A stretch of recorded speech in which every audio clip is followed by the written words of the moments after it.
All right, Anthony. So nice to speak to you today. Yeah. I would just for those who might listen to us in future.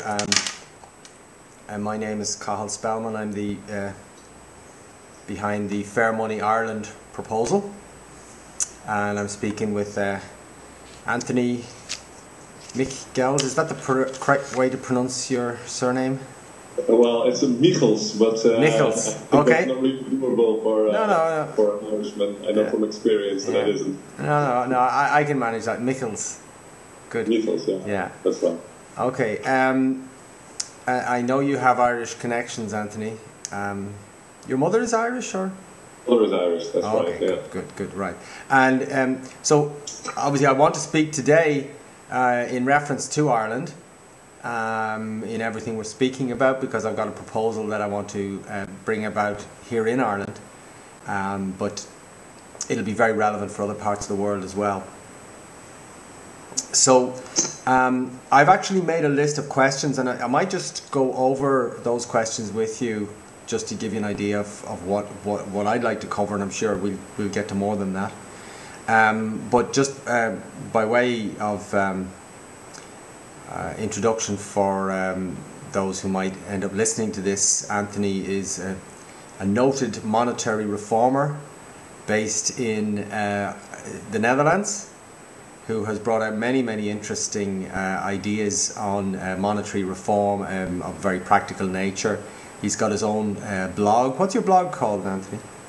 realcurrencies.wordpress.com. Okay, realcurrencies.wordpress.com, which is actually very good for anyone who wants to get a background on what's going on with money in our world, because Anthony's got some very good articles there which are well worth reading on all different aspects of money. So what I've got, Anthony, is I made 7 questions here. So I like to let you know in advance what they are, because then we'll both know what's coming, what I'd like to get covered, and I'm sure there's other things that will come out as well. But just to give you an idea of, these are 7 things that I'd like to get some answers on and get a better idea of what it's about. So the first one is, what is money? The second one is, why does our money system not work? The third one is, what is the root cause of money trouble? The fourth one is, how can we fix it? The fifth one is, what is a strategy we could follow to get from not working to something that would work, something practical? And the sixth one then is, perhaps we could discuss some other money proposals, because there are various other alternative proposals out there. 3 that I noted that I'd like to just discuss and get some clarity on one is the idea of national banking, and the other one is the mathematically perfected economy, and another one is to go to a gold standard. So they are, some of the money proposals that are out there in the world, and we could maybe cover those as well. So that's if that's okay with you. It's just, these are things I'd like to see covered in our discussion. Here in Ireland, in the next few days, there's going to be a meeting of a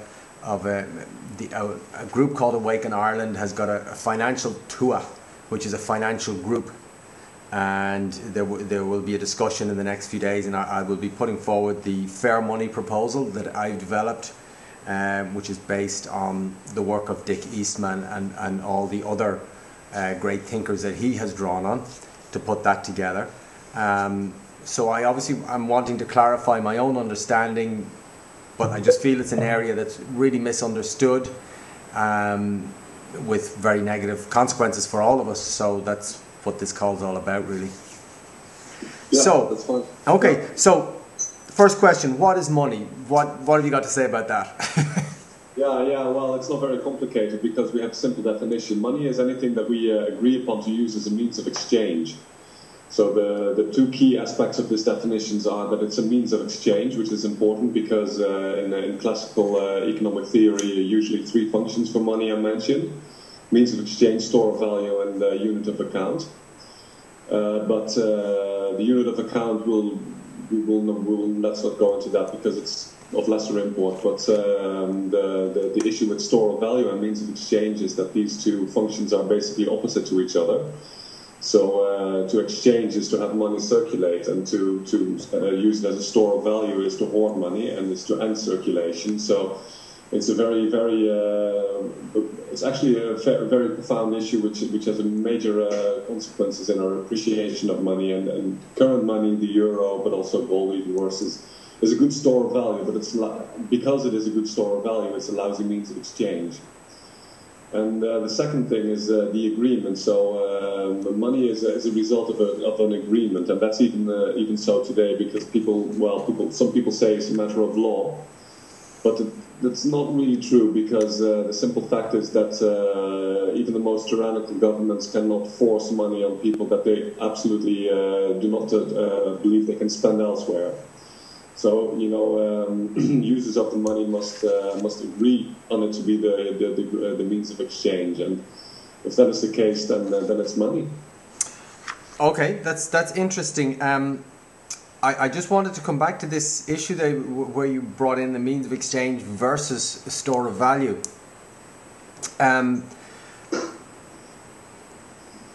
I had always had my understanding that the fact of money being a means of exchange is the basis of the other two. In other words, if it's a useful means of exchange, that everything is based on that it is accepted, as you say, by agreement as a means of exchange, and therefore it becomes a store of value. What's your take on that? Well, the value that the money has is indeed an effect of the fact that we agree to use it as a means of exchange. But that is something else than saying that it is therefore a good store of value, which is taking it one step further, and that's a bridge too far.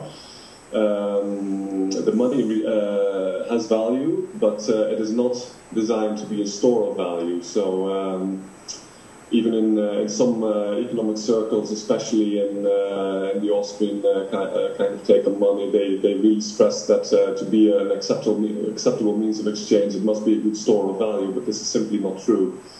History shows that you can create currencies that have absolutely no store of value function, that actually function as a good means of exchange, exactly because the money is not hoarded.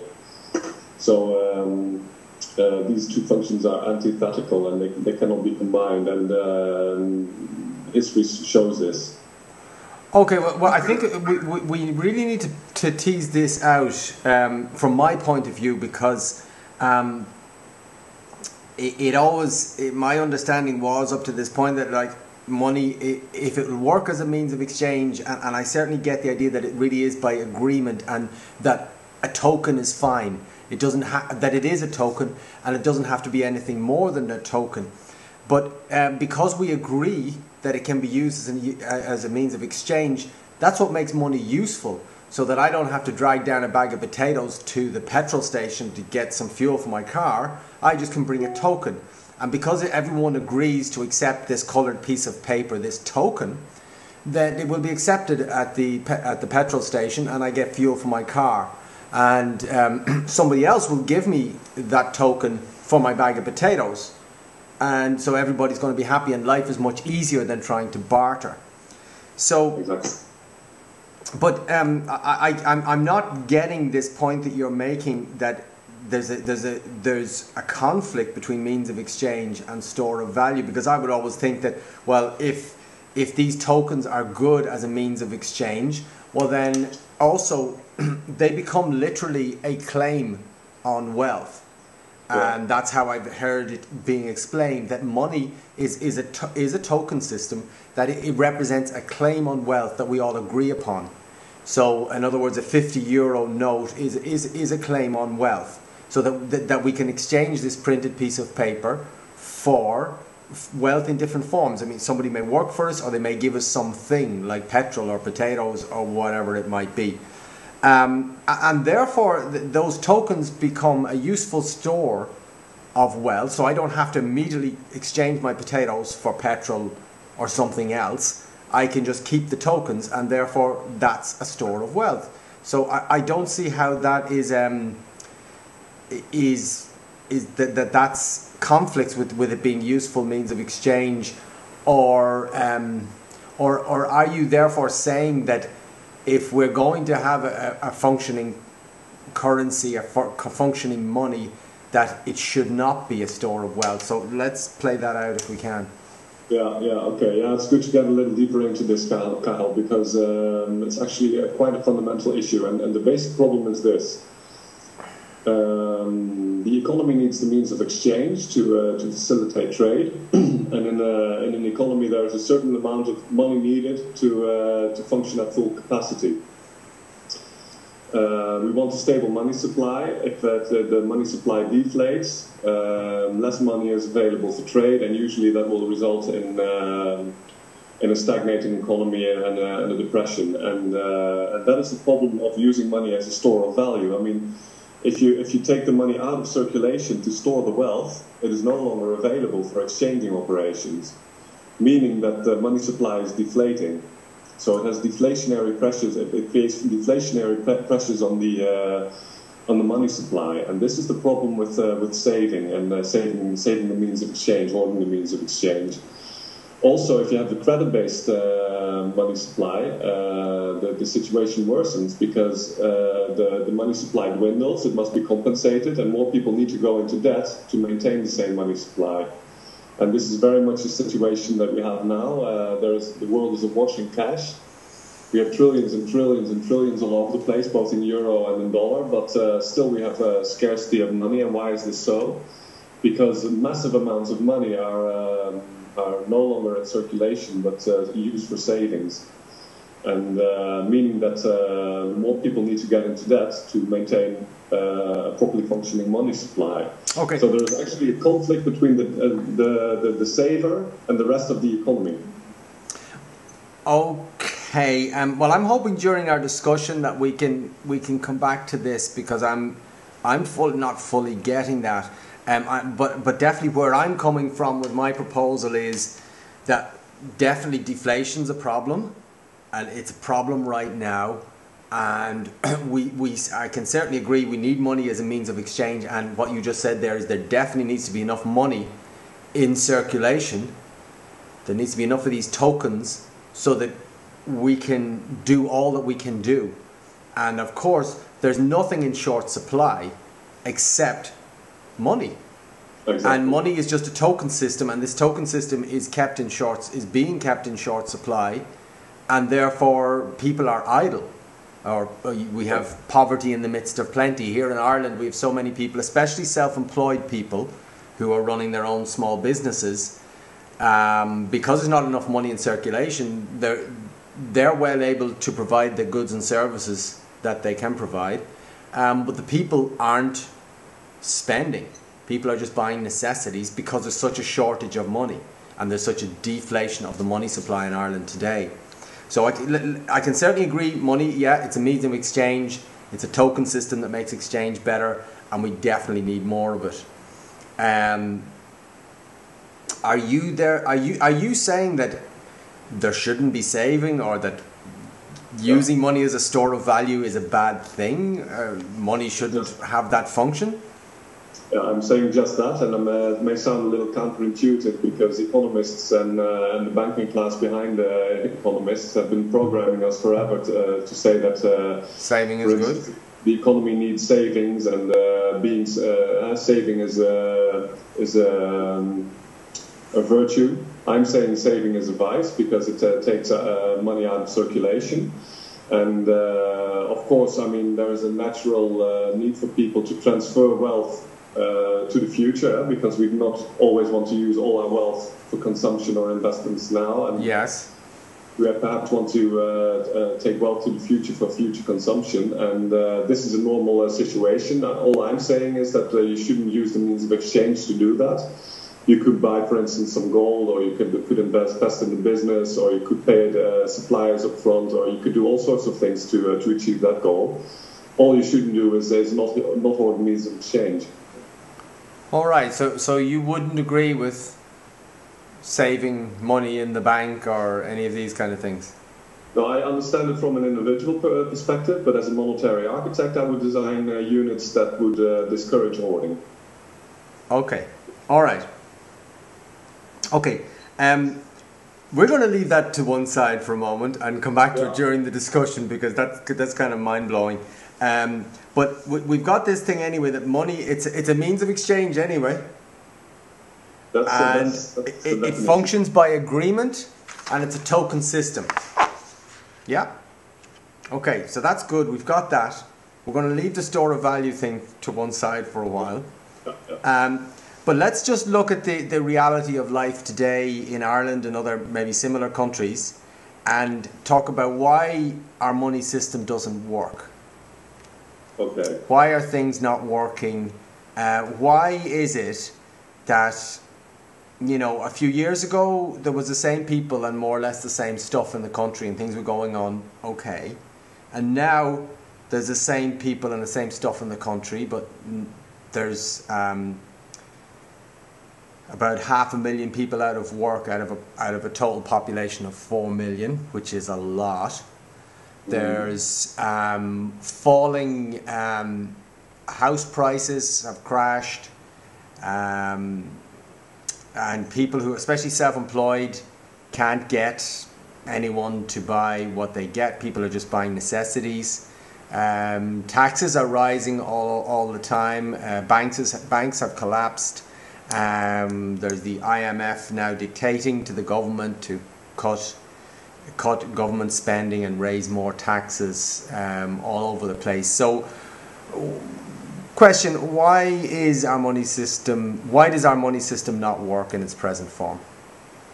Okay, well, let me first disagree with you saying that previously things were going okay, because they only seem to be going okay. But even if you have a closer look at the situation before the crash, which started in late 2008, the economy was already not in good shape, because worldwide you'd see massive poverty already, and you'd also see that real wages in the West have been declining for decades on end. I think in real terms, wages were at their highest maybe mid-70s, late 70s, but since then, in real terms, they have been declining. So something was wrong already, and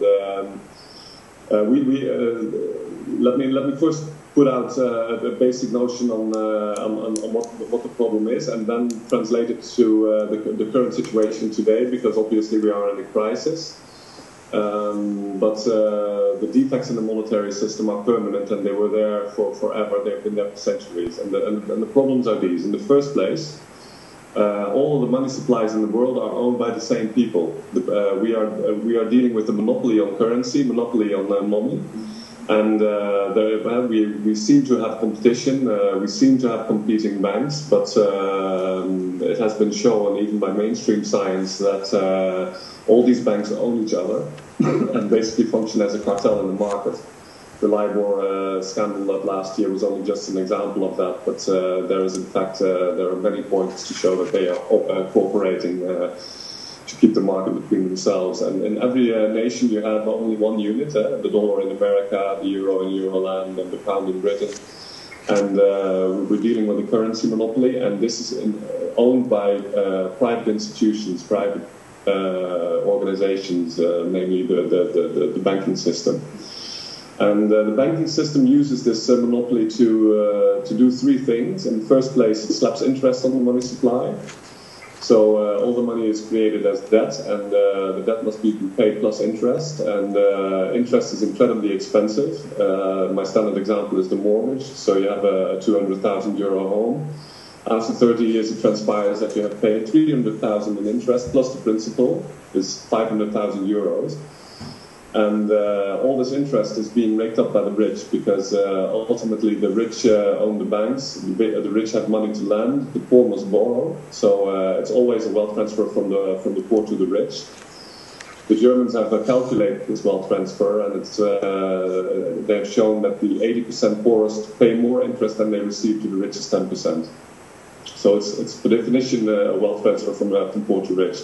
In Germany alone, the poorest 80% pay about 350 billion per year, which is a massive sum even for German standards. And the It's basically one of the key reasons why the rich get richer and the poor get poorer.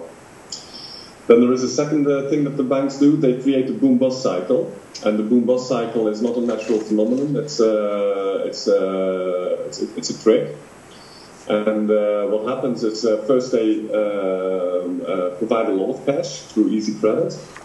The economy as a result of that grows, and then they start calling in loans, then they stop loaning, and because debts continue to be paid off, while they don't provide new credit, the money supply starts dwindling with depression and recession as a result. And this is what is known as the boom-bust cycle, and it's purely a result of racketeering, of manipulating the volume of money. And the third problem with this currency monopoly and this credit monopoly is that the banks decide which people get credit and who don't. And basically the banks only provide credit to people and to sectors of the economy they want to promote or they want to control. And they starve the rest. So there are a lot of things that normal people would like to invest in. But small businesses and private individuals have great difficulty getting credit, and when they get credit, it's usually interest-based, so it's also very expensive. So these are the three issues: usury, the boom-bust cycle, and the fact that the monopolist, from a purely commercial point of view, decides who will get credit and who will not. And this is used to centralize power because obviously if you talk about 350 billion euros in Germany alone that are being transferred from the poorest 80 to the richest 10, that means a massive centralization of power. The boom-bust cycle also has a centralizing of power effect because in a deflation, asset prices drop and the price of money rises, and as a result of that, this is very beneficial to the rich, and is another key way of centralizing power. And by deciding who you will finance and who you don't finance, obviously you can use that to great effect, and it has been used to great effect for one reason. It's one reason why the transnationals have had such immense impact on the economy over the last decades. So these are the basic problems that we have with our money, and when we take a look at today, we can clearly see we are in a horrible deflation. All the banks are busted, and the reason why is, well, maybe we can get into that a little later, but the banks have been busted and they don't land at the moment, as a result of which the money supply is deflating, and this is creating this horrible economic crisis that we're facing. Right. Okay, let's... that was great because you've covered a lot there. Let's just recap a little bit about it. And this is in my proposal as well for what I call fair money, is also to point out that the usury or interest being charged on money that's loaned into existence is really the root cause of all the chaos. So our money is created as loans or as debt, and therefore that's our money supply, which I refer to simply as M, and I say that M is less than M plus I. So the money supply is less than the money supply itself, which actually has to be paid back. Those loans have to be paid back. But in addition, there's interest to be charged on top of that, which is actually not created at the time of the loan, and it's not really created at all. It can only be created by further loans. So there's this constant drain, as you refer to it then, as a transfer of wealth from the poorer general population to a very, very tiny elite, which is as you were saying there, it's a measurable thing. So I characterize that as being really the one line that summarizes the problem, which is, if you like, a mathematical formula. In other words, M is less than M plus I. And I would say that's debt slavery, because we all become enslaved by debt as a result. But what most people don't realize is that's not the only way that we could organize things. We could organize things differently, and we'll come to that maybe a little bit later about what we could do instead.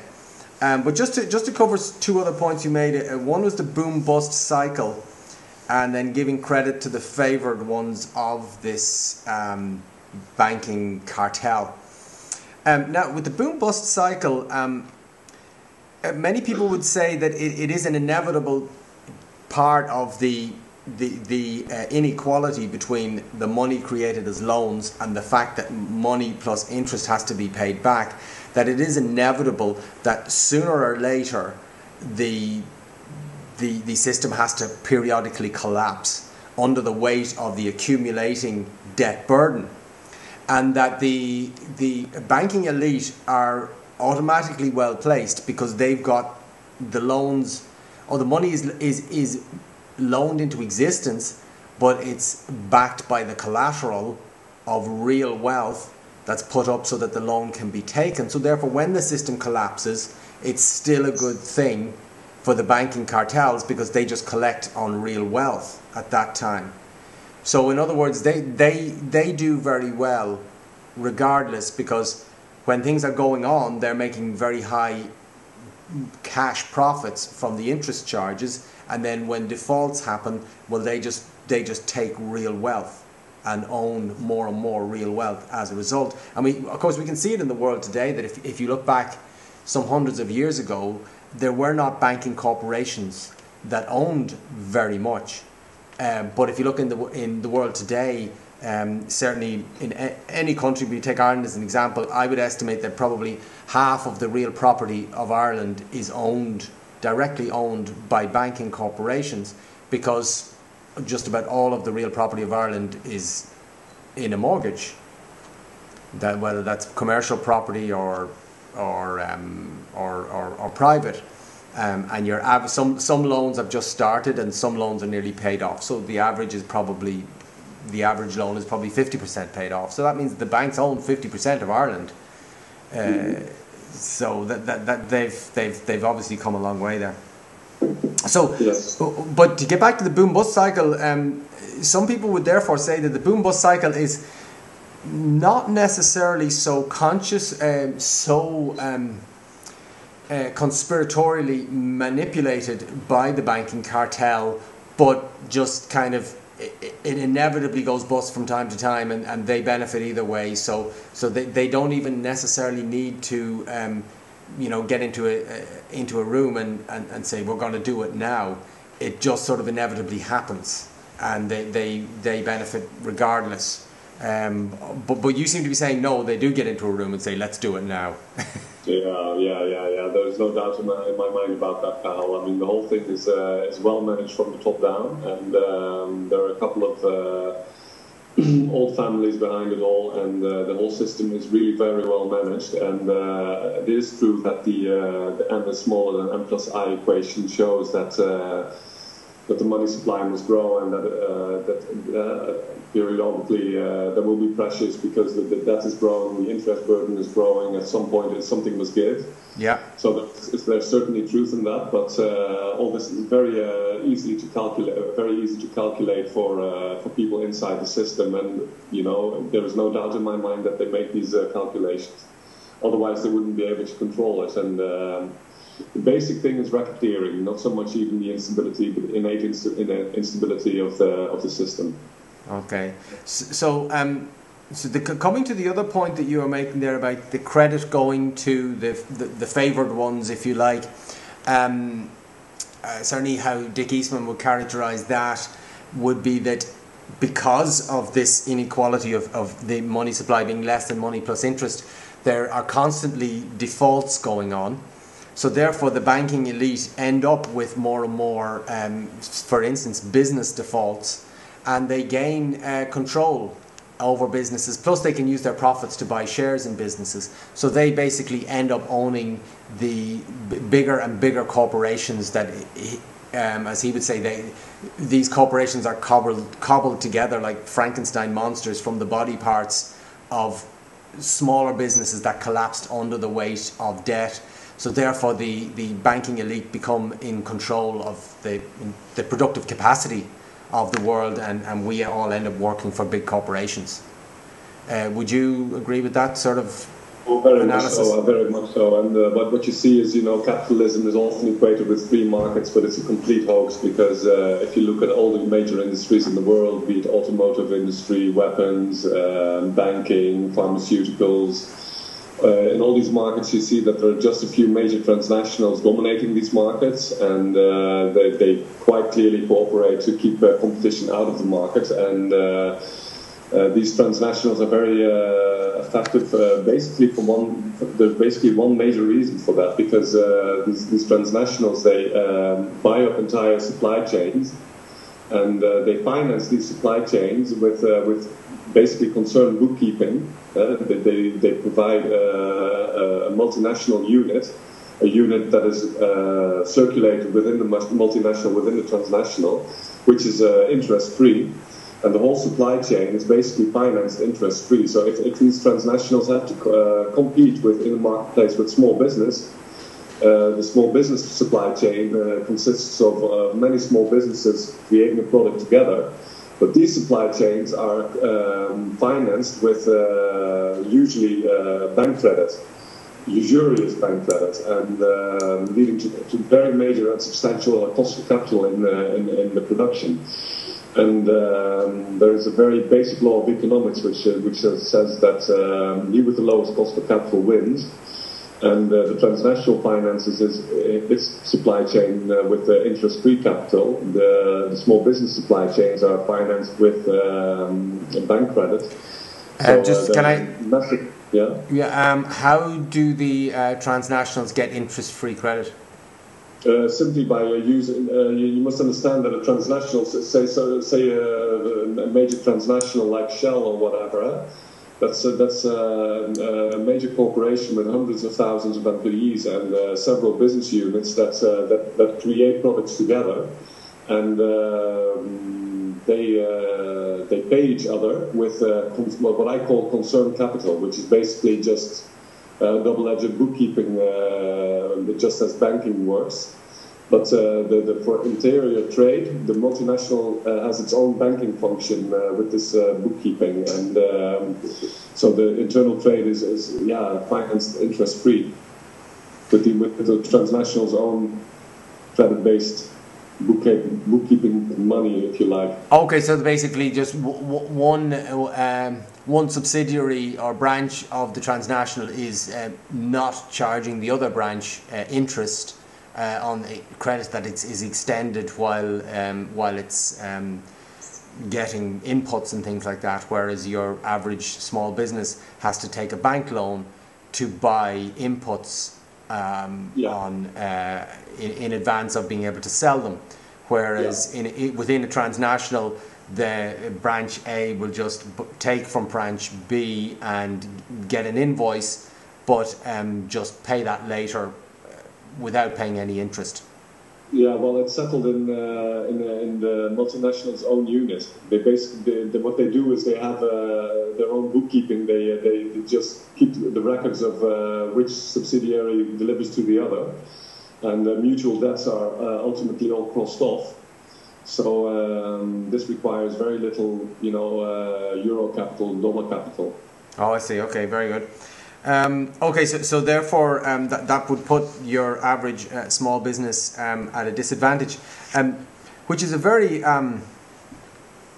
it's a real pity, because I regard small businesses and self-employed people as being the real entrepreneurs of the world, and the people who are able to react quickly. And ultimately all innovation, although it does come about by cooperation, it all stems from individual human genius, which of course is multiplied when people cooperate together.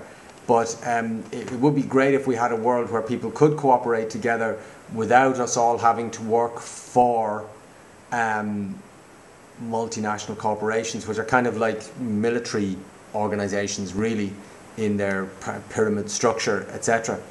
And I guess there are many instances around the world of people cooperating together. Like I know a lot of Japan's economic miracle, in the 60s and 70s was very much based on actually small family businesses like one business might just make wing mirrors for Toyotas, and another one might make wheels or something like that. Small businesses doing something and doing it well and being innovative and doing a good job.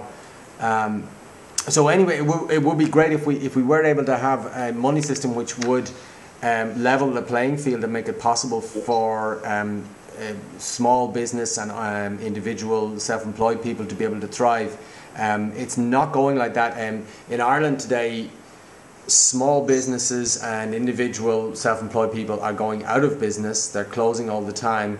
The big multinationals are doing very well, thank you very much. Even the ones that are trading, some of them are just using Irish labour and exporting, and they're doing fine. And then other ones that are trading in Ireland, like I'm thinking of the big supermarket chains, they're doing quite well, and they're obviously increasing their market share all the time because the smaller operators are closing all the time. So yeah, anyway, it would be great. Maybe we can be talking later about how we could have a money system that would work for the ordinary people there. So okay, so that we've covered that, the interest, the boom bust cycle, and the credit going to the favoured big corporations. So how about let's fix all this now. We've spent a bit of time getting ourselves upset about the problem. So if I give you the floor and say, well, look, Anthony, the world's your oyster, we'll all do whatever you say. Just fix it for us. What would be your proposal as a way of fixing the system? Yeah. Okay. So we just described the problem, and the problem is power centralization through, in the first place, usury, secondly, the boom bust cycle, and third, the favored credit situation. The key issue is decentralization of power. So money supply must the good management of the money supply implies that ordinary folk have access to credit and to finance their operations and to unlock their economic and innovative potential. And the main point is usury, as I said. That's the main centralizer of power. I mean, if we're talking about these hundreds of billions in Germany alone, worldwide, we must say that it's about 5 to 10 trillion per year that pours 80% pay to the richest 10. So it's this wealth transfer is what must stop first and foremost, and therefore any real monetary reform must at least seriously alleviate this wealth transfer. But with the current state of monetary theory and practice, because all the solutions have been tested in practice for decades already. So what I'm going to say now is not a dream. It's proven technology. It's been done many times before. So we need to have interest-free money, and there are basically two ways of going about that. I mean, you can either have interest-free credit, or you can have debt-free money. Debt-free money is just printed by usually the government, but not even per se, but usually debt-free money is printed by the government, and the government itself can spend it into circulation. But then the problem of that is that this would really empower government, the government to decide what to spend the money on. And in this day and age, I think it's really very difficult to maintain that the state has a record that shows that it would be able to do so in a reasonable way. States have been known to either wage massive war or to give privileges to insider businesses. So even if they would invest in infrastructure, you'd see that the usual insiders would get most of the work. So I'd say that it would be better to let the populace spend the money into circulation, and that would be social credit, which is also promoted by Dick Eastman. And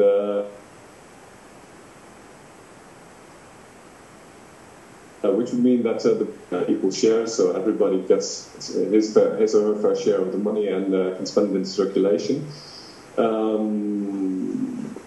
This has a downside, or something that has been insufficiently addressed, but I'll come to that a little later. But the second alternative would be to have basically public banks that provide usury-free credit. And both systems are acceptable. Okay. They're probably more or less equal.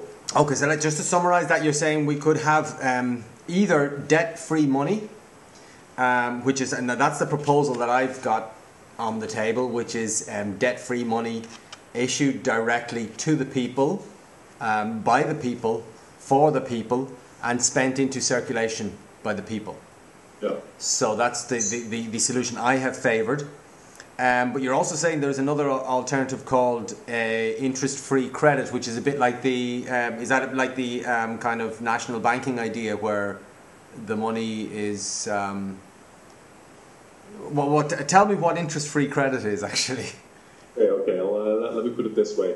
Banks today create all the money that we borrow from them. So it's just bookkeeping. You get an account, you want to buy a house, and they say, okay, go buy a €200,000 house. They don't have the money. They give you the right, they give you an account, and they give you a 200,000 credit limit. And the minute you buy your house, that is when the money is spent into circulation, and this is new money. And in the 30 years that you pay off your house, when you pay off the loan, the money is taken out of circulation again. So this money supply is entirely credit-based, and this credit is incredibly easy and cheap to provide because it's just bookkeeping and computer programs. And the only reason that it is monopolizes the money supply and uses interest as a way of maximizing profits from this monopoly. But if the money would not be in the hands of a private banking cartel, but in the hands of the Commonwealth or even the government, the easy and extremely cheap way of providing credit could be used and harnessed in the interests of the community and of the people. And under such circumstances, the credit could be provided interest-free, and you'd only have handling fees or service fees and handling kind of costs that the bank actually makes instead of a profit maximization. You'd be looking at real costs that the bank have, and these are only a fraction of all the interest that they rake in. Okay. So we could have easy interest-free credit. It's been going on all over the place. There's no doubt that this can happen. Or can be done. So those two, the difference with those two proposals is that one is that, and it's all about getting enough of this money, which is a token system that we need to use as a means of exchange so that we can produce all that we can produce so that everybody can have a comfortable and prosperous life. And it's about getting enough of that money into circulation so that it can free up the exchange so the exchange can happen. That's really the goal here, I take it. Yeah, the goal is twofold. First, to do as you described, and secondly, to end the wealth transfer. Oh, of course, yeah, by stopping usury. So then the one proposal, which is the one I favour, which is debt-free money, that goes directly to the people. The people spend it into circulation, and by their spending, the people they make their choices and they choose the best and most competitive businesses with the fairest prices. And everybody prospers in that way. And then the other way is that, well, if you need money, you can go borrow it, but there'll be practically no interest attached to it. So if you need money to build a house, you can go and borrow that money, but the rate of interest would be very, very small. I'd say it'd be zero, and you'd get a bill for real costs. So if you get a 200,000 mortgage, you'd have a one-off bill of maybe 20,000 euros for servicing the loan in the coming 13 years. Right, so there'd be just one simple charge, which is, for those figures you mentioned, it's 10%, but that's not an annual charge, that's a total charge. A total charge, 30 years. Whereas the actual, although rates of interest sound very low, it sounds like 4%, but that's 4% per annum, and over the lifetime of a loan, the rate of interest is about maybe 100%. So you buy a house for 200,000, you end up paying 400,000 back, or more. That's the best case scenario because it's usually more. Oh, it's usually more, so you pay even more. So the real interest rate is over 100%. Yeah. Just to cover a point, because we've got a minister for finance here who was justifying that he basically took Ireland's very odious and unfair level of national debt, which most of which is made up by the debts of banks that collapsed, that have been put onto the shoulders of the ordinary people. And he did a deal where, you know, it's a bit like if you've got big credit card debt and you roll that into your mortgage, and you think you're doing better because, well, you were paying 15% on the credit card and you're paying now 5% on the mortgage, although you're paying it over a greater period of time. But how he kind of said on Irish radio how we were so cute that because he remembered when he was when he bought his own house for whatever in the 1970s. But by the time he was paying it, he was making his final payments in the 1980s. Then one month's wages of his as a teacher would have almost paid for the entire house at the original price. So in other words, he's saying we'll be cuter than these Europeans because, you know, inflation will eat up all that so-called interest. So what's your take on that? Because in other words, he's saying that over the long run, it doesn't matter, inflation eats it all up. Well, it clearly doesn't, because at the end of the road you'll have a very substantial sum that has been paid, and it's probably true that inflation in real terms will dent into this debt service, but the money will be paid, and this money will have massively enriched the creditor. So it's just yet another excuse that these people make to explain away what they're doing, which is basically raping the men and women and children of Ireland from their birthright. Right. Yeah, I agree with you on that. Okay, so we've got interest-free credit as one idea, and we've got debt-free money as another idea. They both have the aim of getting enough money into circulation so that money can flow freely, but they go about it in a slightly different way. Yeah. I know the idea with the debt-free money would be, you know, certainly to begin with, we have a massive deflation of the money supply, which you can see from the fact that people can't get jobs, businesses are failing, house prices have collapsed. So there is a real obvious deficit in the money supply, so that if we give money out to people, or we give money to ourselves, it will only improve things because it will end the deflation. But obviously the criticism will be there, but sure, yeah, but after a very short period of time you're going to have inflation because you're just pumping money out. So how would you see that working in reality? There is some truth in that. I mean, you can easily overdo it, but the answer would be to just keep a good eye on the money supply and do not issue more than is necessary. And if you see prices starting to rise, that would be a clear indication that there is enough money in circulation and that you should stop issuing. Yeah, okay. Do you favour the interest-free credit idea or the debt-free money idea?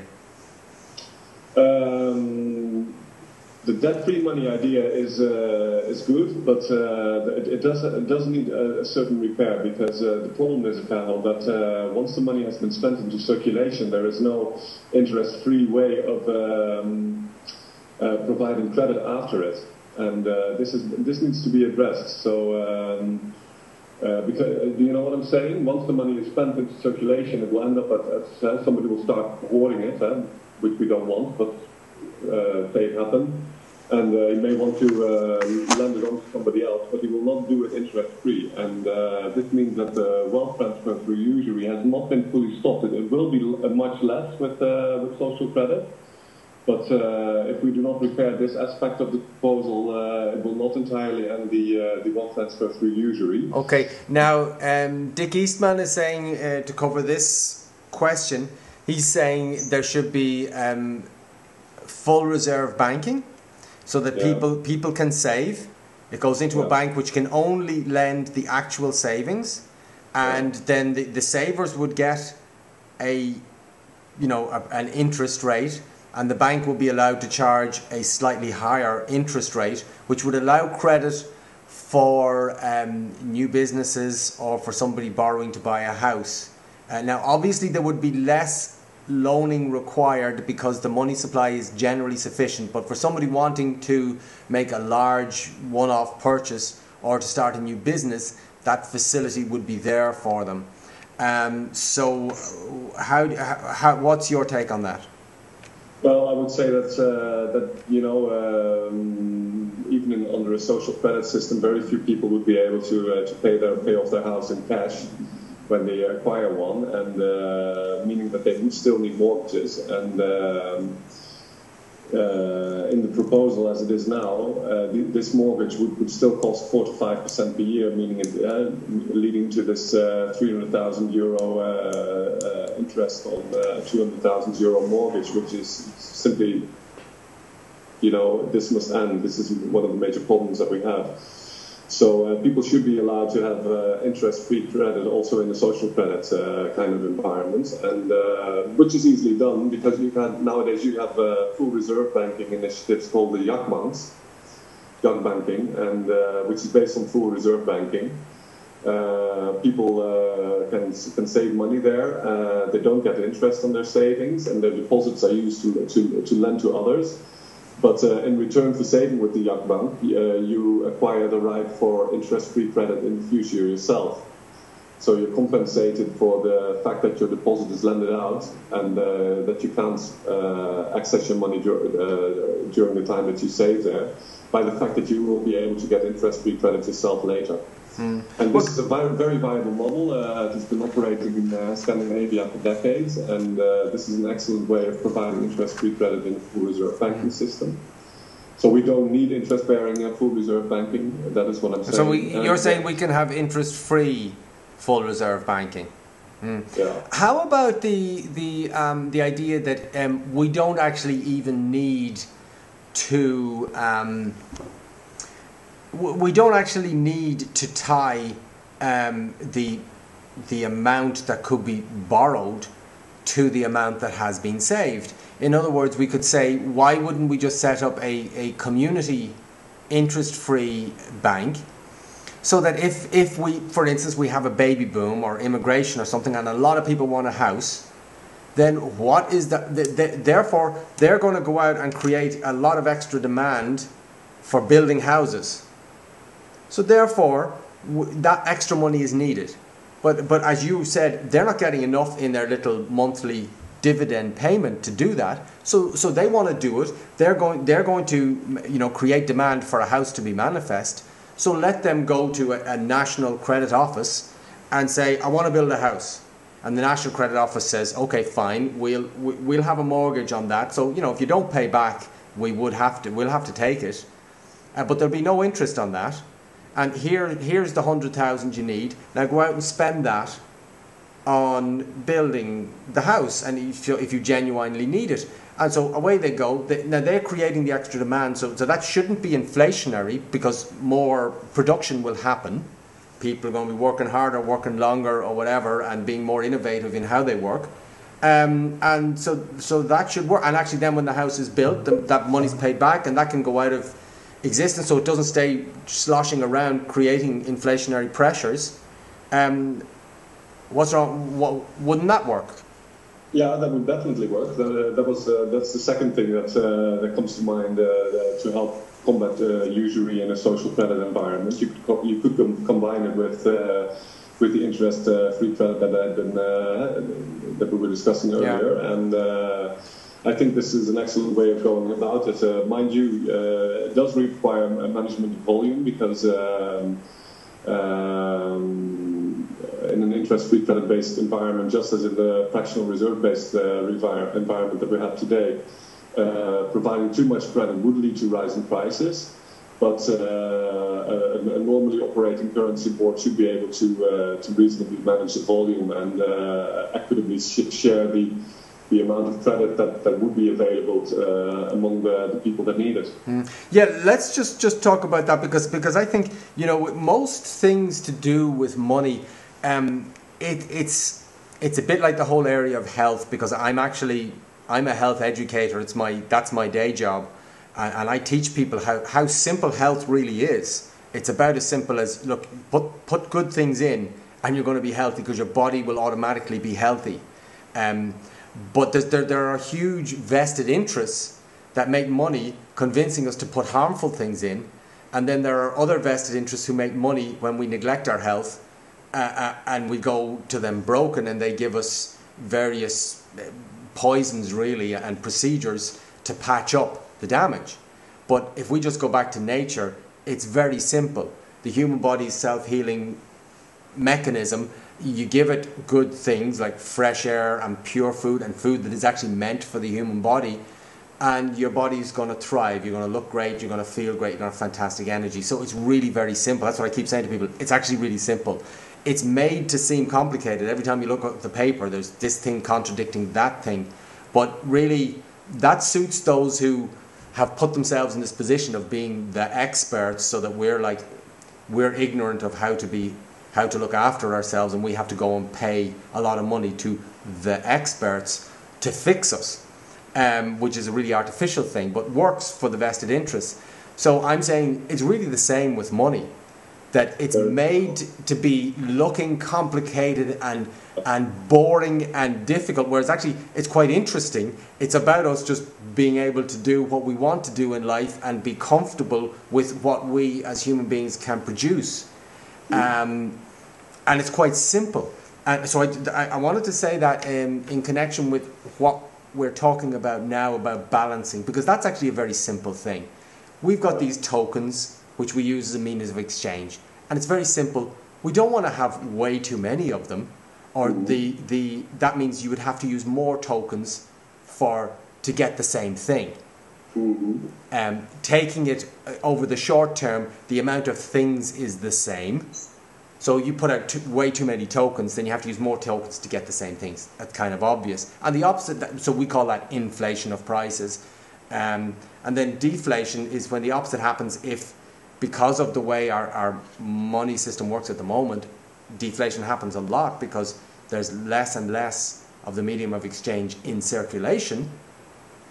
Therefore, people find that their house, they buy a house for 500,000, all of a sudden it's worth 250, which is but they still owe 500,000 on a loan they took. That's a very destabilizing thing as well.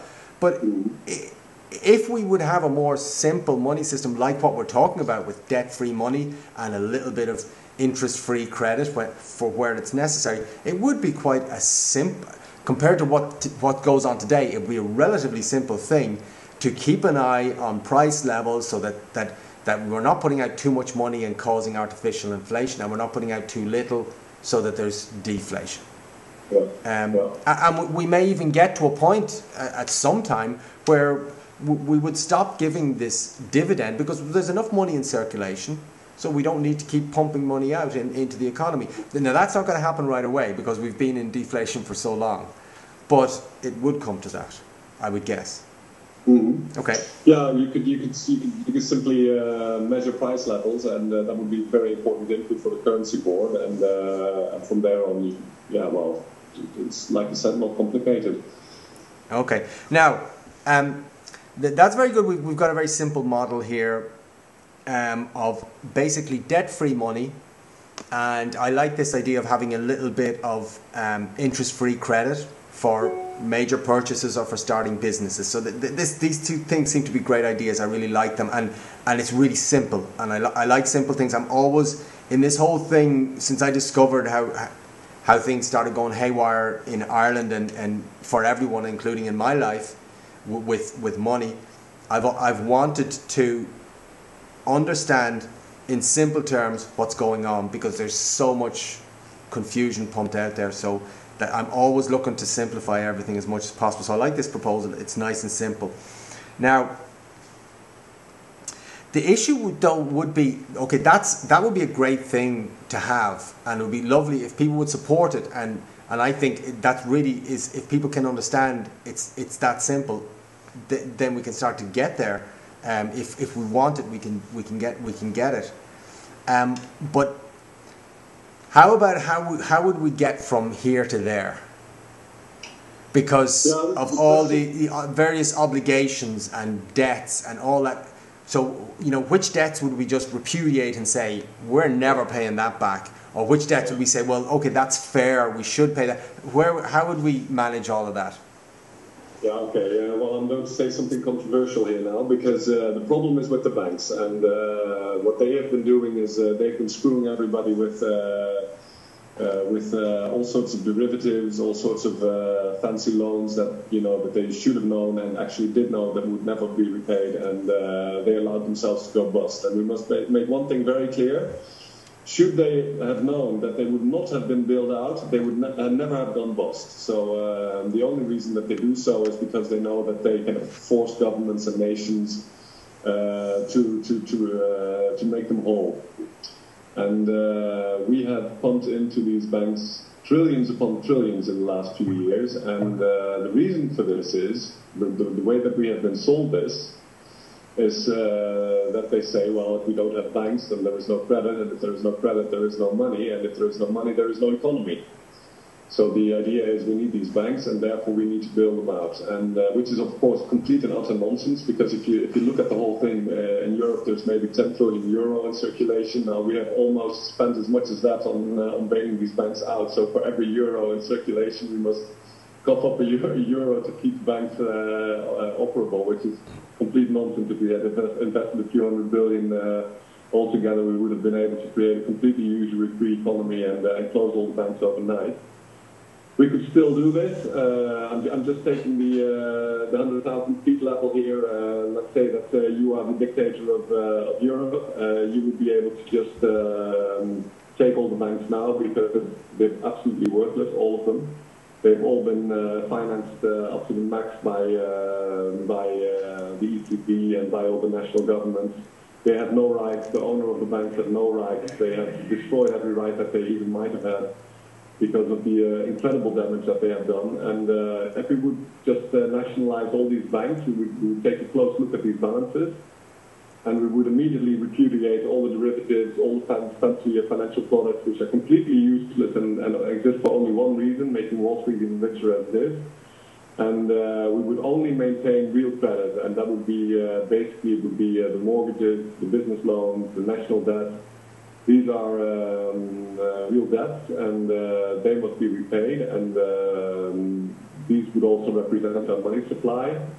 But we would take out all the rest, and we would also take out, because that's one of the things that are going on, that are strangling us. Many of the debts that the banks have and that have been going sour are basically debts amongst each other.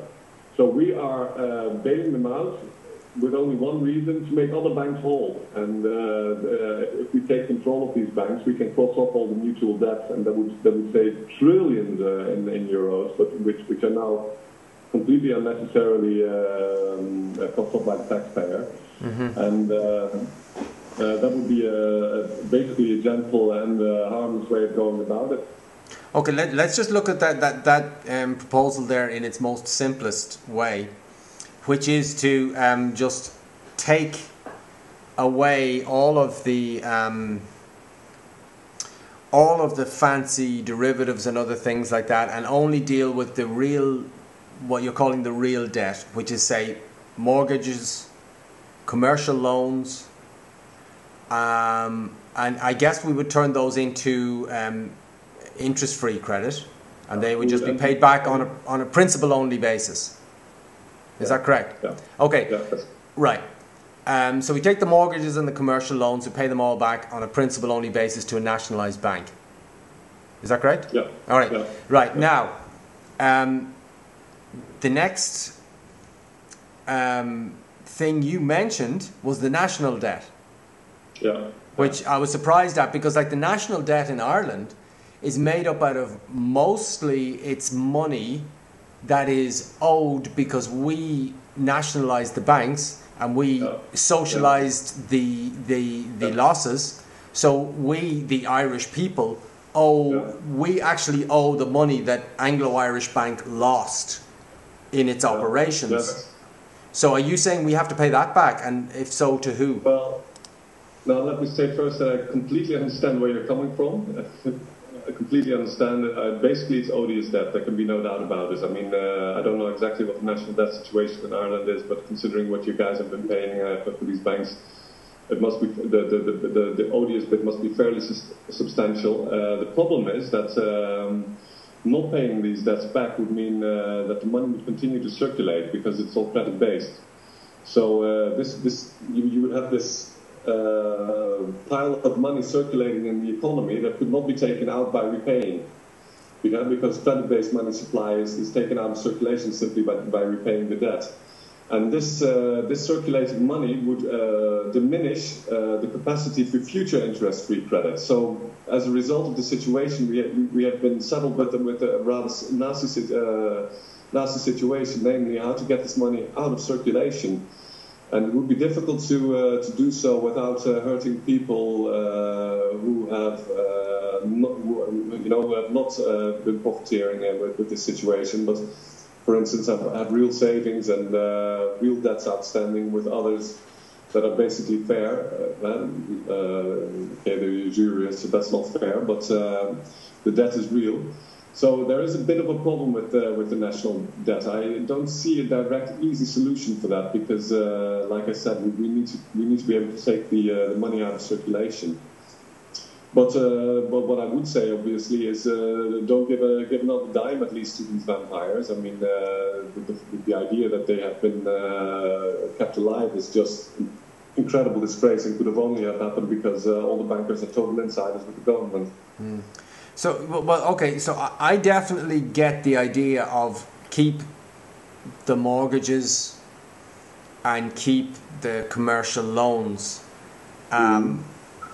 We gotta think more about the whole national debt issue because of the nature of that. But really, we have to have a proposal that would allow us to, if the people would take responsibility for their financial situation, which of course we as a people have not done. We've been irresponsible. We've given away that responsibility to these private corporations who have taken advantages of us as a result. And I believe that the most important thing we do is take back responsibility for sorting this out. And not to expect that the EU, the IMF, the ECB or anyone else is going to ride in on a white horse and sort out our lives, but it's up to us, and that once we do take back responsibility, we also take back the power and can get something done. So I can see that it's just to transition from this desperately unfair debt slavery system to transition over to a fair system will require a real plan, a real idea of, well, this is what we're going to do about each different thing. And it's not that easy to come up with the idea of exactly what to do with each thing, as we can see from this discussion here. Even if you take mortgages, if you say, well, we're transferring over to a situation where everyone will just pay back their mortgage on a interest-free basis. That sounds very good, but then if you look at somebody who worked really hard and paid off their mortgage in 10 years, even though it was a 20-year mortgage, and they've still paid a lot of interest, but they own their house now, versus somebody who didn't pay off much of their mortgage and they've still got a lot left. So, but they're going to be, it would seem they're going to be put into a real advantageous position now because they'll get to pay off the mortgage interest-free. So it seems like it would be very hard to measure the fairness there.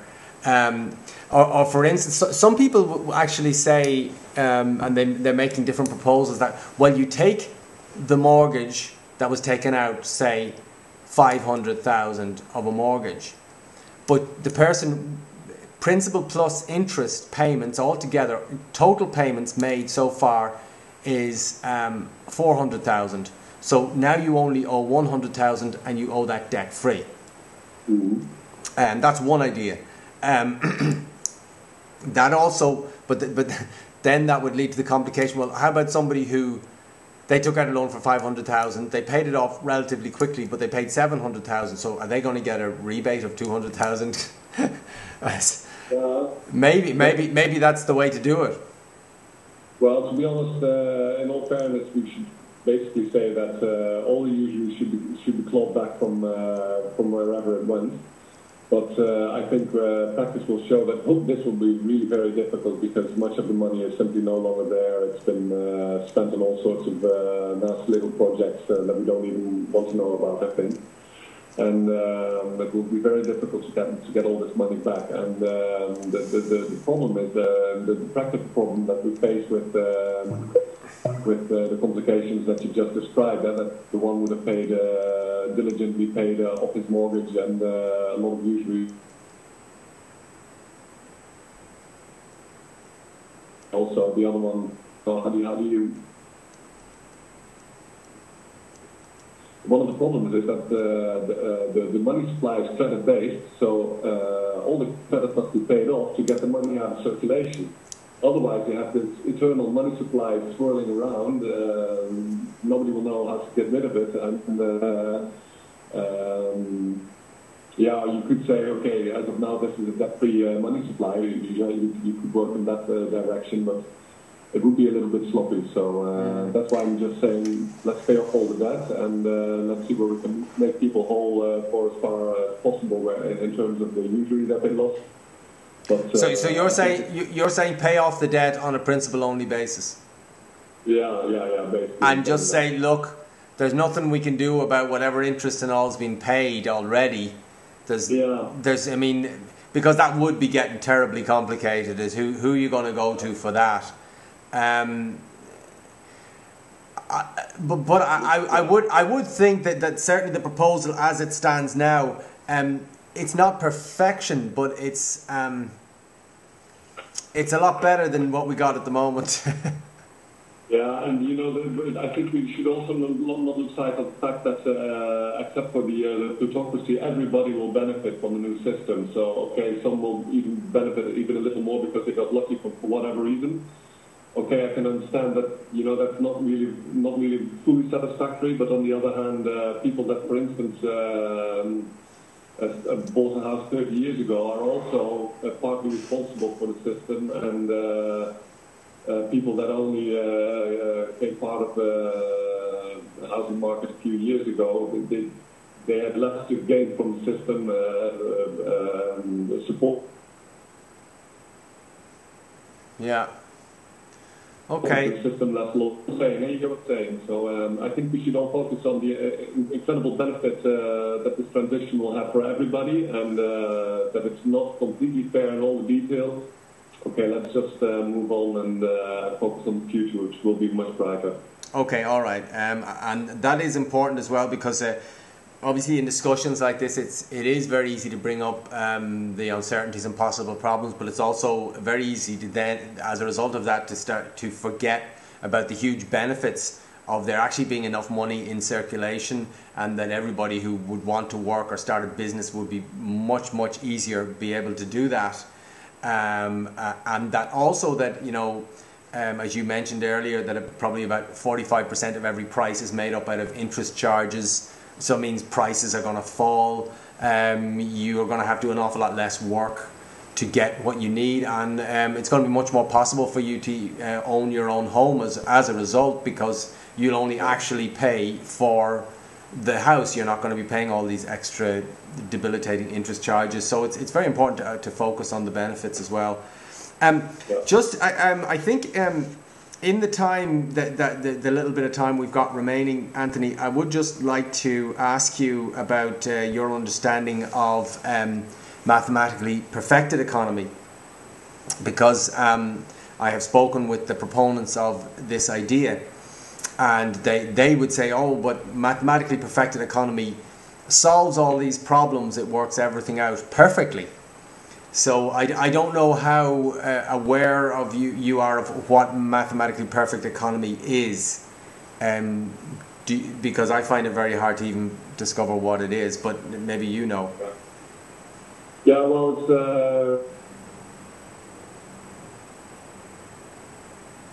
it's mathematics. Basically, it's just interest-free credit. So sorry, Anthony. Sorry, I'm gonna interrupt you there because for some reason the The signal's not so good, and we lost your initial response. So I'm just hoping if you say it again, we'll get it. Yeah. Mathematically, the fact that the economy is basically interest-free credit, and it was developed by Mike Montagne, and so it's basically credit by bookkeeping, just as the bank do today. But then, of course, not in a fractional reserves kind of way, but in a mutual credit kind of way, which is a superior way of providing interest-free credit. And what Mike has done is that he laid a certain mathematical foundation for the way that the money should be repaid. How long, for instance, he calculated that it's best to, if you get a mortgage, that you just pay down with the same speed that the house is being depreciated or being written off. And so when the house is written off, then also the house will be paid off, and he makes the calculations to make this transparent.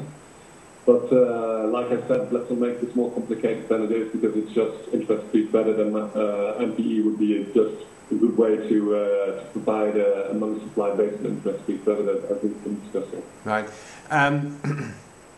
It seemed to be. I did look into it because I was interviewed on an internet radio show where they're very fond of it, and certainly the first thing I was able to find out, I found it very difficult to get a clear understanding of the proposal. But the first thing I could understand was that they were pointing to the obvious mathematical inequality of the, as I stated, as M, or the money supply that's loaned into existence, is less than the money supply plus the interest that has to be paid back. So that's, I think, the number one, the first point that they make. And then the second point that they make then is, it seems to be this idea that, so you need a house, you borrow the money, it's interest free, and then you pay it back over the lifetime of the house. Well, the question arises then, is their proposal saying that would be the entire money supply? So the question is, well, how that's only for a house, but say for instance for general living expenses, where does the money supply come from? Well, because the money for the house is spent into circulation, right? They just start circulating, and the money supply is simply credit based, and will be way with the 200 grand for the house will be used to pay another house or builders, contractors, etc. And from there on, it just it goes out. Okay, how about if somebody wants to start a new business? Do they go borrow the money as well? Yeah. So basically, it's interest-free credit. Yeah. Okay. All right. Well, that seems quite simple. And are they proposing like that it would be some kind of a national credit office or a state bank or something? MPE basically supposes, it's built on the idea that the government will be in charge of or at least some kind of a monetary authority will be in charge of the system. Okay, so they say that with their system, because it's mathematically perfect, there will never be inflation and there will never be deflation. What's your take on that? Is it perfect? Is that true?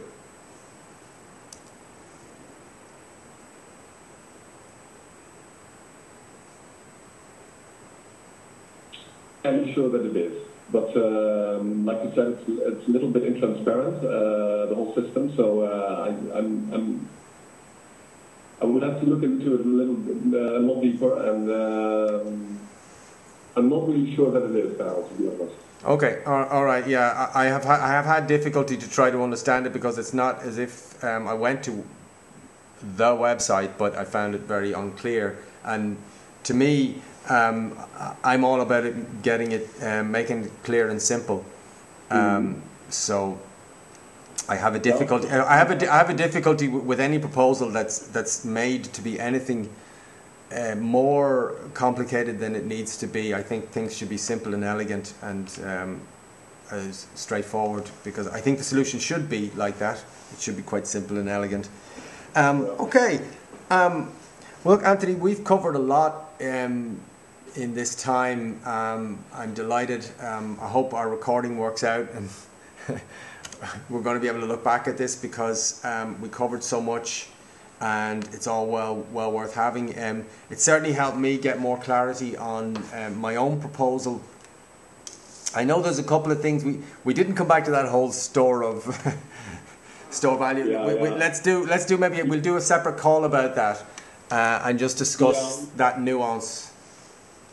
I have a couple of articles, 3 of them on my website. Don't Board Means of Exchange, part 1, 2, and 3. Maybe you can look into these. You can just Google them and find them on my site. Okay, all right, fine. So your site again is realcurrencies.wordpress.com. Okay, and for people, anybody listening to this who wants to find out more about my proposal for Fair Money for Ireland, which would be very much, it's right along the lines of what we've been discussing today, and you can find that at Facebook. If you search for Fair Money Ireland, you'll find that on Facebook. So that's a good place to go and like that page and get involved if you'd like to support this idea, because my belief is that basically it's a bit like the health thing. People are in ignorance. Once you're in ignorance, it means you're not taking responsibility. If you're not taking responsibility, someone else is going to take responsibility, but they're going to run things in a way that suits them. So in a way, we can't really complain about them doing the things that suit themselves, because we are letting them. And it's mostly by us putting our heads in the sand and not looking at it. So that's really all we need to do, is awaken up and take a look at things and understand that actually it's quite simple. To me, I see it being a bit like that story of, where the king has no clothes. So it takes us all just to say, hey, look, the king has no clothes. So there, in other words, there's this very so-called sophisticated money system with all these so-called experts running our world into the ground. And we just have to say that these people are fools at the very best and rascals more likely. And we need to just say, look, you people need to take a walk, and we need to do something that's going to suit the majority of the people for once. So that's my hope. So it's been great, Anthony. Thank you very, very much, and I hope that other people are going to get access to this and enjoy to hear it and find it, that it's going to open eyes to what's really going on in the world. Okay. So thanks again, Anthony, and I'll look forward to speaking to you soon. Yeah, okay. More power to you, and all the best. Thanks, bye. Okay, bye.